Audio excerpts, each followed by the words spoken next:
महाराज ने श्रीमद् भागवत महापुराण का वर्णन किया, तो सबसे पहले श्रीमद् भागवत पुराण में लिखा गया तो वो कुरुक्षेत्र का युद्ध लिखा गया। कुरुक्षेत्र का युद्ध, कुरुक्षेत्र में अधमरी अवस्था में दुर्योधन पड़ा हुआ है। कई दिन बीत गए हैं, उसके प्राण निकल नहीं रहे। देखिए, मनोरंजन के साथ हमें ज्ञान की भी आवश्यकता है, भगवान के स्वरूप को जानना भी चाहिए। तो मनोरंजन भी, ज्ञान की चीजें भी, हर चीज है ना। तो दुर्योधन को वरदान था कि तुम्हारी मृत्यु तब होगी, क्योंकि दुर्योधन की पत्नी जो भानुमति थी वो बहुत ही, ये मान के चलिए, बहुत, ये समझिए कि जो पंच कन्याएं हैं उसी तरीके इसको भी परम सती थी, बहुत गुणावती थी भानुमति।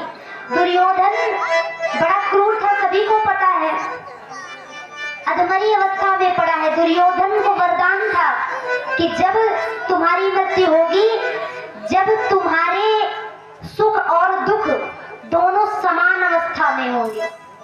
अब दुर्योधन कौरवों की टीम का राजा है, हार गया है, पांडवों का बाल बांका नहीं कर पाया, समस्त कौरव मारे गए हैं, राज भी छिन गया है, अधमरी अवस्था में कुरुक्षेत्र में पड़ा है, निसहाय, दुख अपार है, प्राण नहीं निकल रहे हैं। तो वही दुर्योधन के गुरुजी थे द्रोणाचार्य। द्रोणाचार्य के एक पुत्र था जिसका नाम था अश्वत्थामा। वो पहुंचा, बोला मित्र मैं आपकी क्या सहायता कर सकता हूँ। बोले मित्र, अगर आप मेरी सहायता करना ही चाहते हो तो उन 5 पांडवों का सर काट कर ले आओ, मेरी मृत्यु सहज हो जाएगी। बोले ठीक है। और रात्र में ये मान के चलिए कि कहते ना, बदलाव की आग बड़ी भयंकर होती है, बदलाव में व्यक्ति गुस्सा में विवेक भूल जाता है। तो आज वही हुआ, अश्वत्थामा का विवेक काम नहीं कर रहा। शिविर में पहुंचा पांडवों के, और पांडवों के 5 पुत्र लेटे हुए थे, बिना देखे म्यान से तलवार निकाली और 5 के सिर कलम करके थाल में सजाकर पीतांबर ढक के कुरुक्षेत्र की ओर चला जाता है। कुरुक्षेत्र में पहुंचा, दूर से दुर्योधन आया, देखा रे मेरा मित्र सर ले आया, अपार खुशी हुई। और जैसे ही पर्दा हटाया गया, वो तो पांडव नहीं, पांडवों के 5 पुत्र थे। दुर्योधन बोला तू हत्यारा, मैं तो नीच था ही, लेकिन तू तो मुझसे ज्यादा नीच निकल गया। एक तो ब्राह्मण, दूसरा पुत्र हत्यारा, तीसरा हमारे मरने के बाद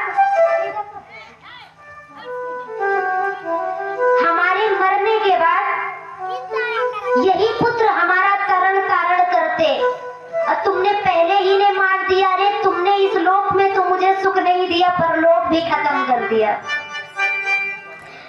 इस प्रकार से भयंकर दुख में दुर्योधन की मृत्यु हो जाती है। द्रौपदी को पता चला कि मेरे 5 पुत्र मारे गए। द्रौपदी ने तुरंत चीखना चिल्लाना शुरू किया। भगवान कन्हैया के साथ 5 पांडव आए। अर्जुन ने द्रौपदी को आश्वासन दिया कि हे द्रौपदी, बताइए मैं आपके पुत्र को, हत्यारे को जीवित नहीं छोड़ूंगा। लेकिन द्रौपदी तो अब माँ ही जानती है पुत्र विरह। जिसके 5 पुत्र गए हो, उसे समझिए उसके दिल से क्या बीत रही होगी। और यहाँ अश्वत्थामा एक ही अकेला भाई था।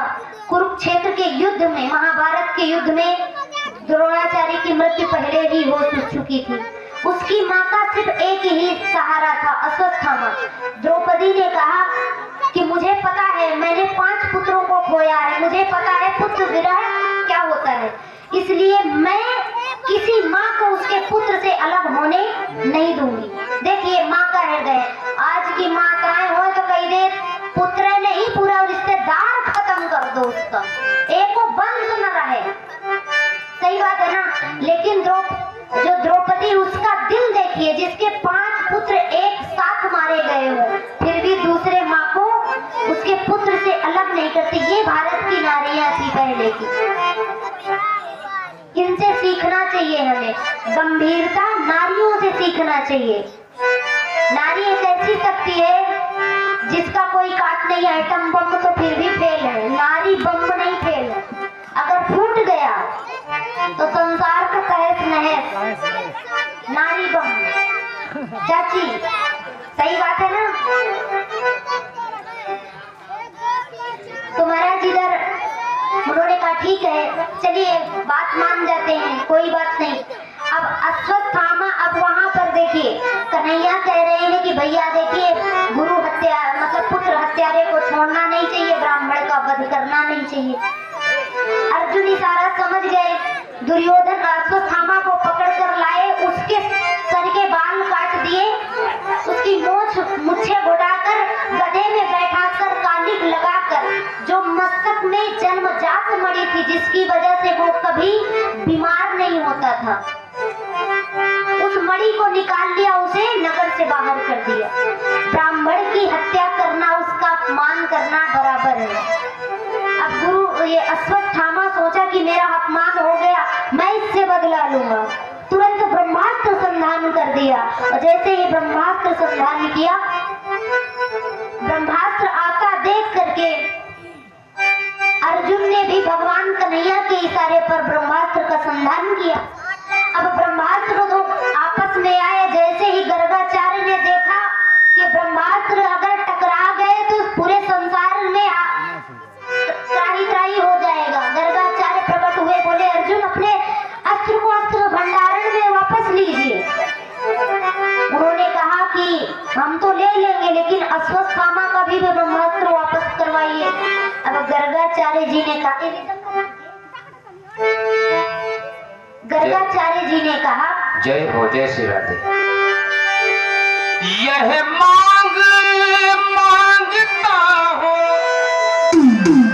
भगवान तुमसे कहकर, यह मांग मांगता हूँ भगवान तुमसे कहकर, वरदान मांगता हूँ घनश्याम तुमसे कहकर,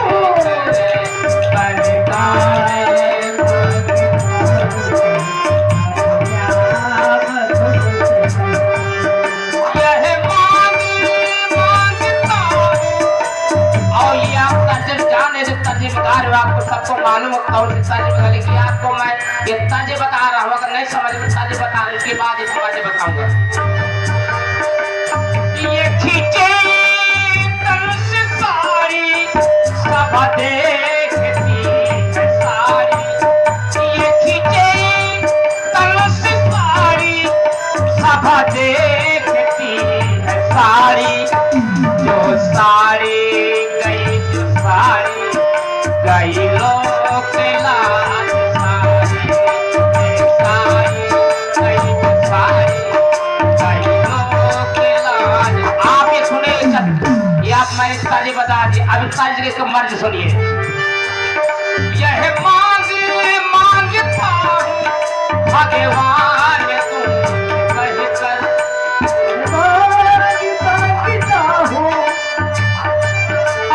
यह मांग मांगता भगवान तुमसे कहकर, वरदान मांगता वरदान तुमसे, वरदान मांगता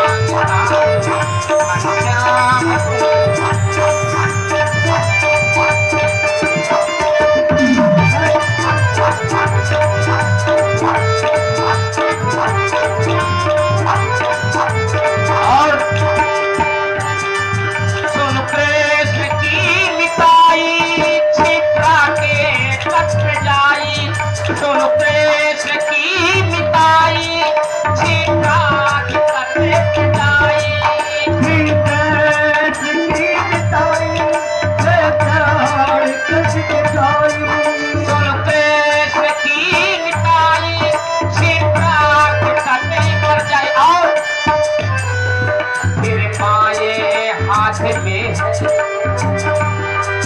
फिर पाए हाथ में है उसे लाश को जलाइए, फिर पाए हाथ में उस लाल चूड़ा यह मांगे मांगता भगवान कहकर भंडारे मांगता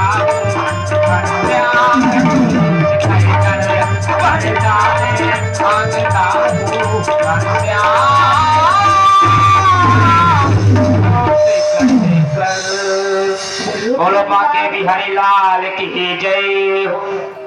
तो महाराज इस प्रकार से दुर्योधन ने, अब गर्गाचार्य जी ने दुर्योधन से कहा कि अपना अस्त्र वापस भंडारण में लीजिए। दुर्योधन ने कहा महाराज पहली बात तो ब्रह्मास्त्र की विद्या मुझे मेरे पिता ने दी ही नहीं, मैंने तो चुपके से सीखी थी जब अर्जुन को दे रहे थे। अब ये वापस करने वाला मंत्र मुझे नहीं आता। कहते हैं ना आधी अधूरी शिक्षा खतरनाक होती है।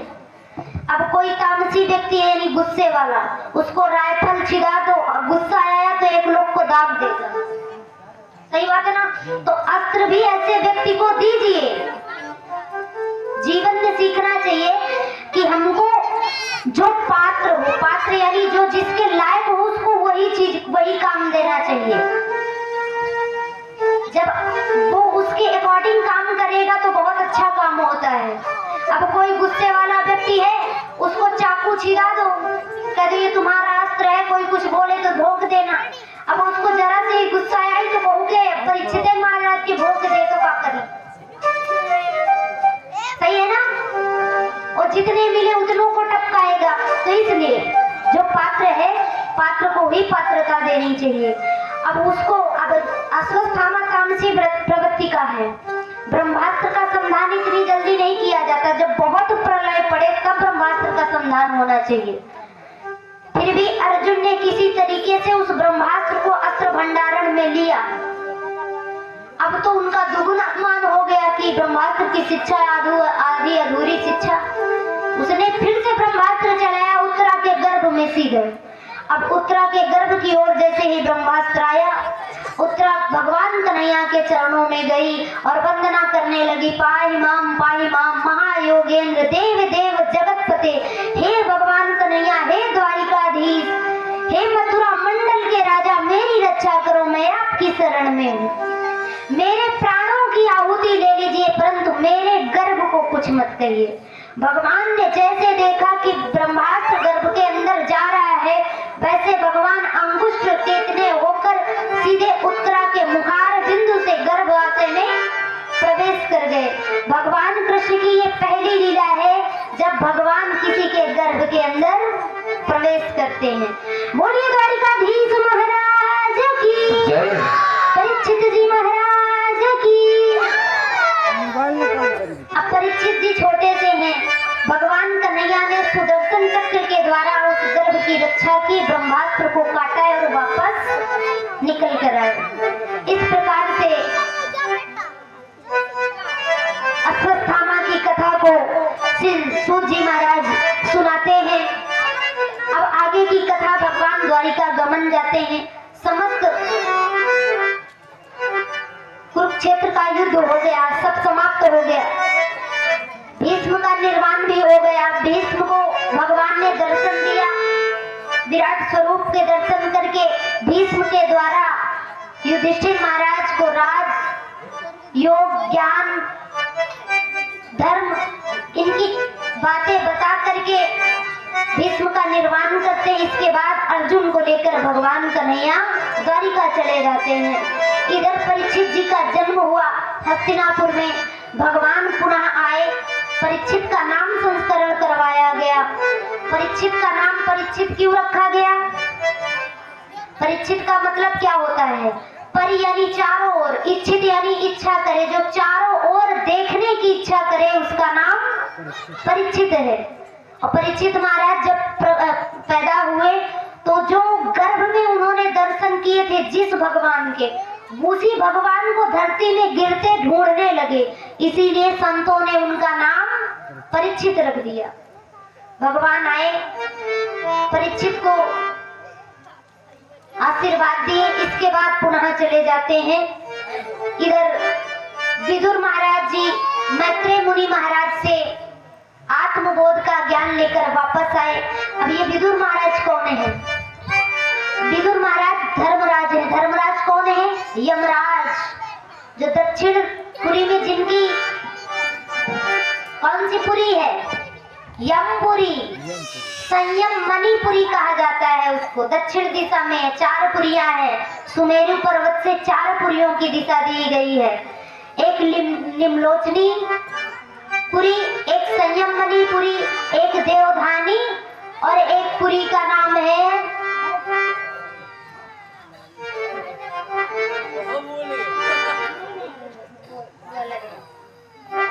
एक और पुरी है, उसका थोड़ा सा अटपटा नाम है। ये 4 पुरियां हैं। ये 4 पुरियां हैं। चारों पुरियां अलग अलग दिशा में हैं। एक यमराज की पुरी है, एक देवधानी कहते हैं इसको, इंद्र की, जो जिसको कहते हैं स्वर्ग, देवधानी। एक निम्लोचनी पुरी है, निम्लोचनी चंद्रमा की पुरी है। एक वरुण महाराज की पुरी पड़ती है। ठीक है, ये 4 पुरियां हैं। जब सुमेरु पर्वत से जाओगे, सुमेरु पर्वत एक पहाड़ है जहाँ भगवान भोलेनाथ रहते हैं, नित्य विहार करते हैं। उस पुरी से इन 4 पुरियों की दर्शन होते हैं। तो संयम मणिपुरी में जो यमराज महाराज है वही विदुर महाराज है। एक बार दंडक कानन वन में मांडव्य ऋषि तपस्या कर रहे थे। उसी राज्य के एक राजा के यहाँ कुछ लुटेरों ने धन चोरी किया और लूट कर धन भागने लगे। अब वो मंत्रियों का वेश धारण किए थे। जो राजा के मंत्री थे वो डकैतों का वेश धारण किए थे। वो धन लेकर भाग रहे हैं, वो पीछे से उनका पीछा कर रहे हैं। और जैसे ही दंडक कानन वन में पहुंचे और पहुंचने के बाद महाराज देखा जाके वहां तो एक तपस्वी बैठा तपस्या कर रहा। उन्होंने देखा कि मंत्री पीछे आ रहे हैं, कहीं धन लूट ना ले, हमको मारे ना, राजा के मंत्री हैं। उन्होंने कहा महाराज ये जो पीछे आ रहे हैं ये डकैत हैं, हम राजा के मंत्री हैं, एक राज्य से दूसरे राज्य धन देने जा रहे हैं, ये हमारे पीछे पड़े हैं, महाराज हमारे धन की रक्षा कीजिए। उन्होंने कहा ठीक है, आप मेरी कुटी में धन रख दीजिए, पीछे के रास्ते से चले जाइए। महाराज वो चोर धन रख के पीछे के रास्ते से जो ही गए वैसे ही राजा के मंत्री पहुंच गए। उन्होंने कहा ये तो बड़ा कहते ना चोर की दाढ़ी में तिनका, यानी साधुओं की आड़ में लुटेरा है, इसने धन रखवाया। कुछ नहीं सुने, उनको बंदी बनाए, सीधे राजा के दरबार ले गए। वहां ले गए, राजा ने कहा मंत्री तुम्हारा दिमाग तो ठीक है, किसको लेकर आए हो? अरे बोले महाराज हम बिल्कुल सही इंसान लेकर आए, ये चोर है, साधु बना फिर रहा है। बोले अच्छा, बोले इसको तो मैं सूली में चढ़ा दूंगा। मांडव्य ऋषि कुछ नहीं कह रहे हैं, चौराहे में सूली में चढ़वा दिया। और महाराज 4 दिन मांडव्य ऋषि ने उसी सूली पर बैठकर तपस्या की। सूली उनके शरीर का भेदन नहीं कर पाई। तीर्थ यात्रा से कुछ संत वहां से निकले उसी नगर से, उन्होंने देखा मांडव्य ऋषि सूली में बैठे हैं। अरे बोले महाराज ये मांडव्य ऋषि है, इनको उतारिए नीचे। राजा को पता चला, राजा भगते हुए आए, चरणों में गिर गए। मांडव्य ऋषि ने कहा तुम्हारा कोई दोष नहीं है, ये उस यमराज का जो धर्मराज बन रहा है उसका दोष है। मैं उसकी पुरी जाना चाहता हूँ, अगर तुम्हारी आज्ञा हो तो मैं यमपुरी जाना चाहता हूँ। उन्होंने कहा जैसी आपकी आज्ञा, भाई ऋषि हैं, कोई मना थोड़ी ना कर सकता है। पहुंचे वहां तो उनके दूतों ने कहा महाराज एक सन्यासी आया सशरीर, क्योंकि यमलोक भी कोई सशरीर नहीं जा सकता, जीवात्मा ही जाती है, वहां कोई शरीर सुधा नहीं जाता। पहुंचे वहां और जैसे ही पहुंचे देखा तो बोले अरे तो मांडव्य ऋषि है, बुलाए। मांडव्य ऋषि ने कहा कि तू बहुत धर्मराज बना फिर रहा है, बहुत बड़ा यमराज हो गया है ना, बता मेरा क्या कसूर था जो 4 दिन मुझे सूली पर चढ़ना पड़ा। उन्होंने कहा महाराज थोड़ा सा इंतजार कीजिए। ये बताइए जब आप छोटे थे, यहाँ पर मांडव्य ऋषि की कथा आती है बचपन की, जब मांडव्य ऋषि छोटे थे तो वो तितलियां नहीं होती, तितली जो उड़ती है,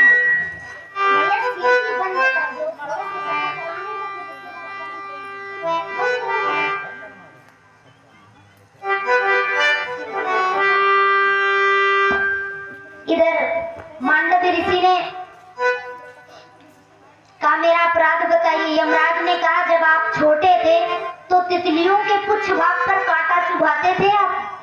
अरे बोले कि 12 साल का किया हुआ जो पाप है वो शास्त्रों के अनुसार छूट में है।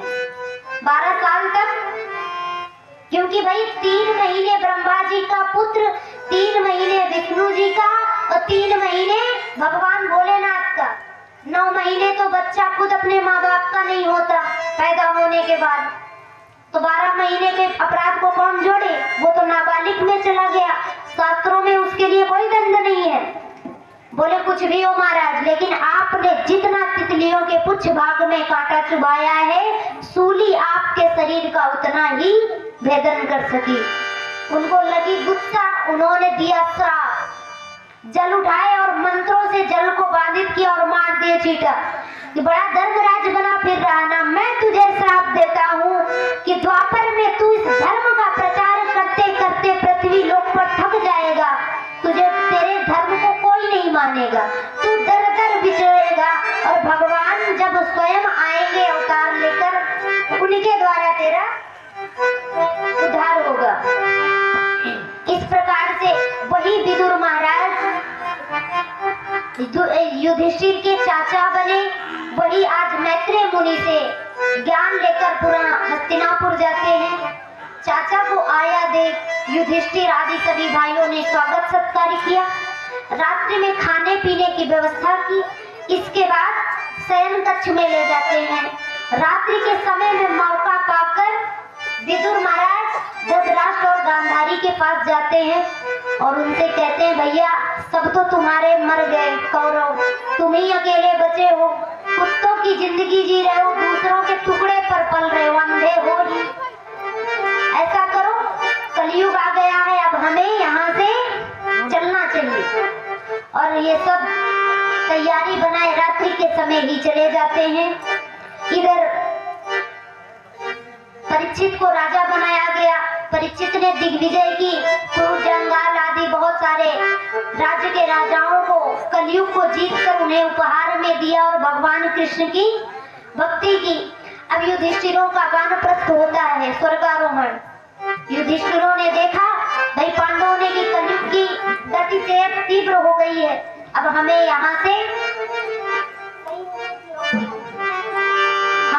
चलना चाहिए। पांचों भाई और साथ में द्रौपदी मैया चली। चलते चलते जब हिमालय की ओर जाने लगी तो चलते चलते रास्ते में द्रौपदी गिर जाती है। भीम ने पूछा भैया इनको क्या हुआ? इन्होंने, युधिष्ठिर महाराज ने कहा कि द्रौपदी को 5 पति होने का गुमान था, इसीलिए वो सशरीर स्वर्ग नहीं जा सकी। बोले अच्छा। कुछ दूर जाते हैं तो नकुल सहदेव गिर जाते हैं। बोले भैया इनको क्या हुआ? तो बोले एक को अपनी गणित विद्या पर गुमान था और एक को अपने रूप पर गुमान था, इसलिए ये भी सशरीर स्वर्ग नहीं जा सके। थोड़ा आगे जाते हैं, अर्जुन गिर जाते हैं। जैसे अर्जुन गिरे तो बोले कि इनको क्या हुआ? तो बोले इनको अपनी धनुर्विद्या पर गुमान था, इसलिए ये भी सशरीर स्वर्ग नहीं जा सके। अब थोड़ी दूर आगे चले तो भीम भैया भी गिर जाते हैं। अब भीम मरते समय कह रहे भैया मुझे बता दो मैं क्यों जा रहा हूँ, गिर गया। बोले भैया तुम सबसे ज्यादा खाना खाते थे इसीलिए तुम भी, क्योंकि बलिष्ठ है, 100 हाथियों का बल भीम भैया के अंदर था। बोले तुमको भी अहंकार है इसलिए तुम सशरीर स्वर्ग नहीं जा सके। युधिष्ठिर महाराज स्वर्ग पहुंचते हैं। क्या नाम है भैया? और हमारे ये ब्रजेश द्विवेदी जी भैया की तरफ से 50 मुद्राएं भगवान के चरणों में आ रही हैं। धरेवा के भैया जी हैं, इनकी तरफ से आ रहे हैं। भगवान इनकी रक्षा करें, इनका कल्याण करते रहे।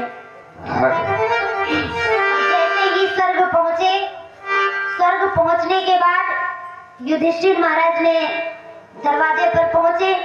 धर्मराज उनको एक क्षण के लिए नरक ले गए। तो युधिष्ठिर ने बोला कि भैया हम क्यों नरक जा रहे हैं? अच्छा 28 प्रकार के नरक हैं, शास्त्र में लिखे हैं। दक्षिण दिशा में पृथ्वी से नीचे और पाताल लोक से एक लोक है जिसका नाम संयम मणिपुरी है, नरक लोक। वहाँ 28 प्रकार के नरक हैं, जिनमें ऐसे बहुत सारे नरक हैं, 28 प्रकार के, रैरव, महारैरव, कुंभी पाक, बहुत सारे नरक हैं। अब कहते हैं ना, जो घर के पोछा का कपड़ा होता है उसको सर्फ एक्सल में डालो, धुल के टांग दो, लेकिन जो किचन का कपड़ा होता है उसको गर्म पानी करके सर्फ एक्सल डाल के उसको फुला के पिटनी से पीट कर सफा किया जाता है। इसी प्रकार जो ज्यादा पाप करता है उसको उस नरक में ले जाते हैं, जिसमें उसको क्या करते हैं, कढ़ाई में डालकर तेल में खौलाकर पकौड़ी के तरीके फुलाकर फिर उसको चिपकाते हैं। तो भैया देखो, पाप वाप ना करो।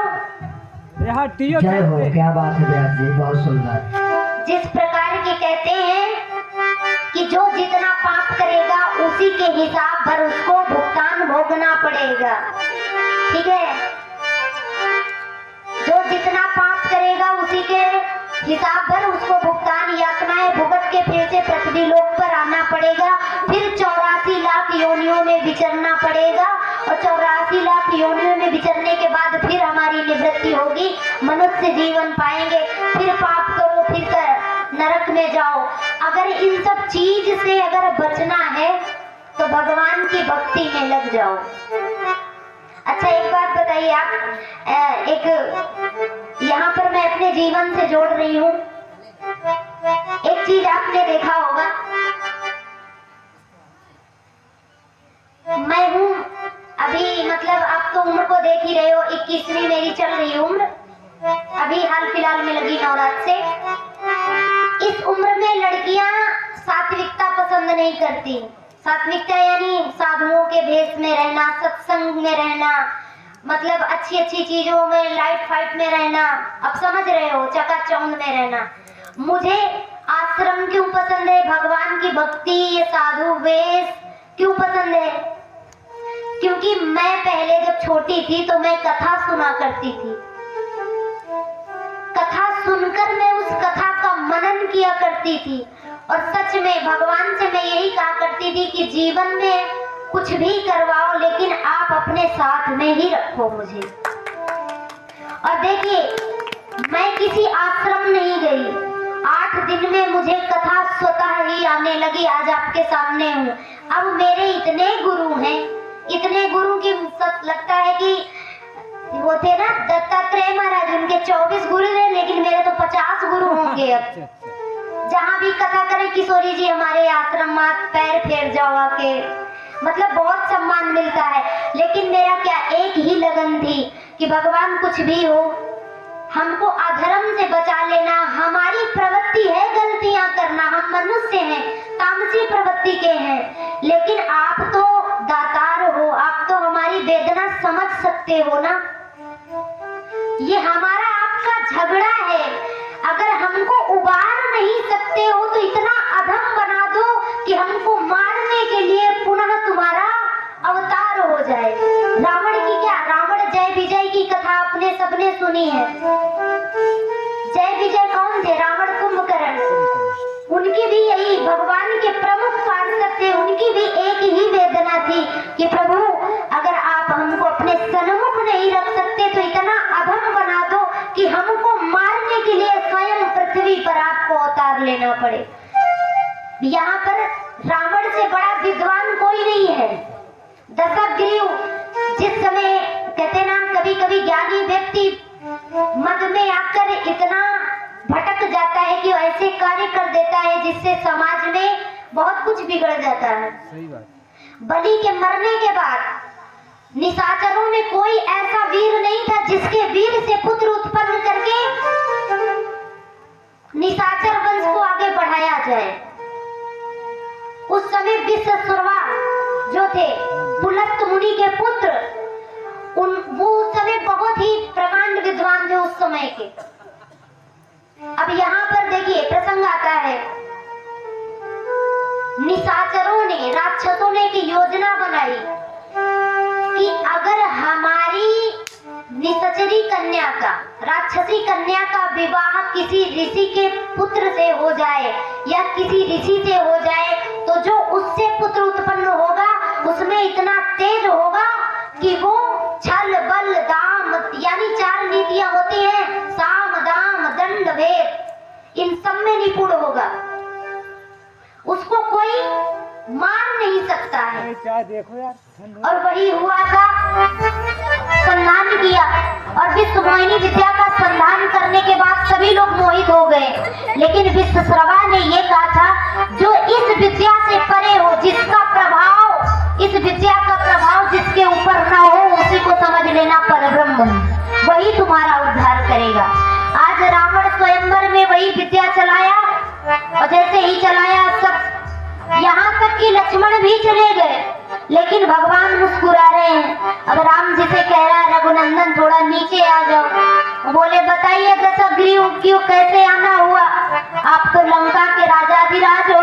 बोले हाँ महाराज, मैं तीनों लोगों का सबसे बड़ा ज्योतिष हूँ, मैं आपका कुछ भाग्य बताना चाहता हूँ। बोले आप हमारा क्या भाग्य बताओगे, आप अपने भाग्य के साथ साथ हमारा भी भाग्य बताइए, पहले अपना बताइए। बोले महाराज मैं सब बताऊंगा। उस समय रावण ने राम जी का हाथ बिचारा स्वयंवर में। हमारे पूज्य चित्रकूट के महाराज जी कमल अनुरागी जी महाराज, वो मेरे गुरु जी हैं। यूट्यूब में आप कभी भी सर्च करो तो आ जाएंगे, बहुत अच्छी कथा करते हैं। उन्होंने ही एक पद सुनाया था, जब रावण हाथ देखने लगा, रावण ने क्या कहा, दाईं आँख में सुनो राम जी, दाईं आँख में सुनो राम जी, तुम तीनों का वनवास लिखा, दाईं आँख में सुनो।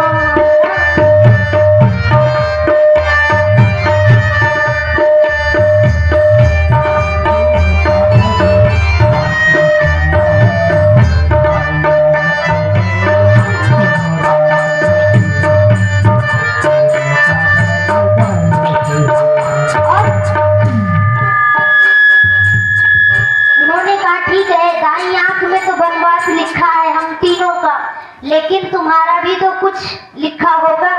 फिर रावण कहता है बाईं आँख में सुनो राम जी,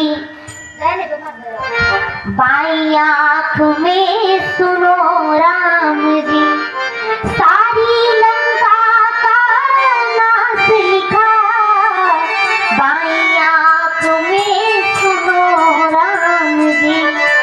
अब भगवान कह रहे हैं वो तो सब ठीक है, अब लंका में अब इतना बता दिया, अब रावण उनसे न्योता दे रहा है, कह रहा है कि इस विवाह के बाद शीघ्र ही सीधे गढ़ लंके आ जाना, मेरी मोक्ष विदाई करके सीता को संग ले आना। ये हमारे पूज्य गुरु जी महाराज का पद है, बड़ा अच्छा गाते हैं, मुझसे नहीं बनता, उनसे बनता है। तो इतना बड़ा ज्योतिष था, तो वही यहाँ पर हो रहा है कि भगवान अपने भक्त को, भगवान भक्त की एक ही डिमांड होनी चाहिए कि अगर हमको तार ना सको तो इतना अधम ही बना दो कि अवतार फिर से हो दोबारा। तुम्हारा ये झगड़ा है मोहन, हमारा तुम्हारा, कहो अब हुआ क्या, बल ये सारा तुम्हारा। भगवान भक्त के आगे कुछ नहीं है, आसरा भी यही होना चाहिए। आज युधिष्ठिर महाराज वहां पहुंचे हैं, बोले एक क्षण के लिए नर्क ले गए। बोले क्यों लाए, बोले भैया एक दिन तुमने झूठ बोला।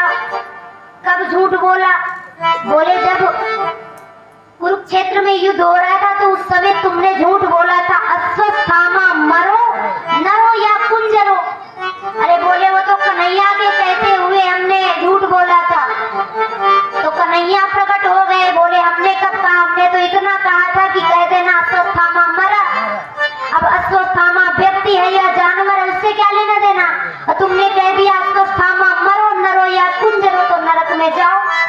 एक क्षण के लिए नरक ले जाते हैं, उसके बाद धर्मराज को पुनः स्वर्ग लेकर चले जाते। इस प्रकार से श्री सूत जी महाराज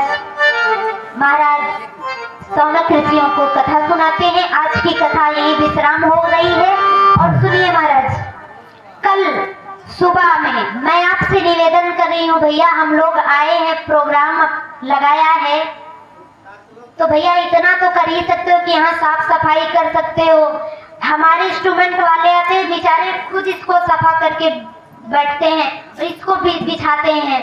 कहीं हम लोग ऐसे नहीं प्रोग्राम करते हैं, ये पहला गांव फंस रहे हैं ऐसे। तो भैया आने से पहले सबको पता 2 बजे से कथा प्रारंभ हो जाएगी, 2 बजे से करेक्ट। 1:30 बजे मुझे पूरा मंच सफा मिलना चाहिए। और कल से 2 माला आने चाहिए, प्रसाद सभी लेकर आएंगे। और कल भगवान राम का दिन में जन्म होगा, शाम को सीता स्वयंवर होगा, विवाह होगा। दिन में कन्हैया जी की झांकी दिखाई जाएगी, सभी लोग न्यौछौरी करेंगे, सभी पीले वस्त्र पहनकर आएंगे, सबके माथे पर तिलक होना चाहिए। कल अबीर की होली होगी, वैसे तो फूलों की होली की जाती है, अगर मंगवाना चाहो तो आपके यहाँ कोई जाए उत्साह को बढ़ाने के लिए। जब इतना भाव से आप लोग सुनने आते हो तो बस थोड़ा थोड़ा सहयोग करके 2 या 3 किलो फूल मंगवा लेना, उन्हीं को तोड़ के उन्हीं की होली खेली जाएगी। कल 3 माला, एक व्यास जी के लिए, एक हमारे ठाकुर जी के लिए, एक जो बच्चा राम बनकर आएगा उसके लिए। 3 माला। मैं कल कुछ नहीं सुनूंगी, ये मान के चलिए, कुछ नहीं सुनूंगी, कोई खर्चा नहीं है, बहुत नीचे 200-250 का खर्चा है, इससे ज्यादा नहीं। कल प्रसाद